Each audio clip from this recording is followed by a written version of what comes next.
আমি আব্দুল সবুর, বাড়ি হলো বামুনডাঙ্গা, মনমত, উত্তর মনমত আর কি। এটা 2 মাস প্লাস হয়েছে আর কি।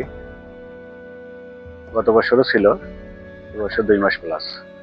আমি বড় হাঁস নিয়ে আসছি, ডিম পাড়া হাঁস নিয়ে আসছি। 5 মাস বয়সের হাঁস নিয়ে আসছি এখানে। আমি হাঁস নিয়ে আসছিলাম 178টা। ডিম ইনশাল্লাহ ভালোই দিয়েছে, প্রায় 97%, 6% ডিম আছে আর কি। এখন 90-র উপরে আছে। আমার স্যানিটারি দোকান আছে, বিজনেস করি। গত বছরেই আমার পাশের বাড়ি একজনের খামার দেখে আমার ভিতরে একটা আগ্রহ জাগে আর কি, যে আমি একটা খামার করব। সেখান থেকেই আর কি করা। চ্যালেঞ্জিং মানে হাঁসের চ্যালেঞ্জিং আছে, মুরগি এর চেয়ে বেশি, কিন্তু হাঁসের একটু কম। হাঁসের মূলত ডাক প্লেগ 2টা ভ্যাকসিন যদি কেউ কভার করে তাহলে অনেকটা সে চ্যালেঞ্জ মোকাবিলা করতে পারবে। এবং তারপরে কলেরা ভ্যাকসিন আছে।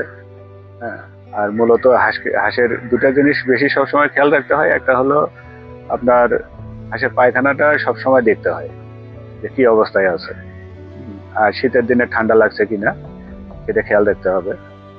হ্যাঁ, যদি ঠান্ডা লাগে ডিমের উৎপাদন কমে যাবে। ওই দিক দিয়ে আপনার মানে সতর্ক থাকতে হবে সবসময় আর কি। তাহলে এটা যদি সে কেউ দেখাশোনা করতে পারে তাহলে ইনশাল্লাহ তার কোনো সমস্যা হবে না। কেউ যদি বাচ্চা পালন করে তাহলে প্রথমে দিতে হবে 21 দিনে ডাক প্লেগ দিতে হবে।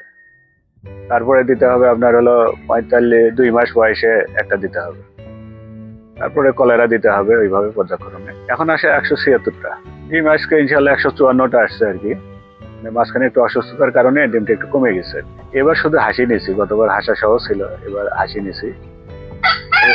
হেচারি যখন ডিম ফোটানোর সময় আসবে তখন হয়তো হাসা নেওয়ার চিন্তা ভাবনা আছে আর কি। কারণ শীতকালে ডিমের দামটা একটু বেশি থাকে, হেচারিতে ডিম দিতে পারলে সুবিধা আর কি। হ্যাঁ, খামার বড় কোনো প্ল্যান আছে, তবে হাঁস না, মুরগি পালন করার আমার একটা প্ল্যান আছে আর কি। না, হাঁস না, হাঁস অন্য জায়গায় করবো। হাঁস থাকবে কিন্তু অন্য জায়গায়, কিন্তু এখানে পুকুরের ওপর 500 মুরগির একটা খামার করার চিন্তা ভাবনা আছে। হ্যাঁ, আমার না, আমি একটা লিজ নিয়েছি আর কি। হ্যাঁ, মাছ ছেড়ে দেওয়া আছে।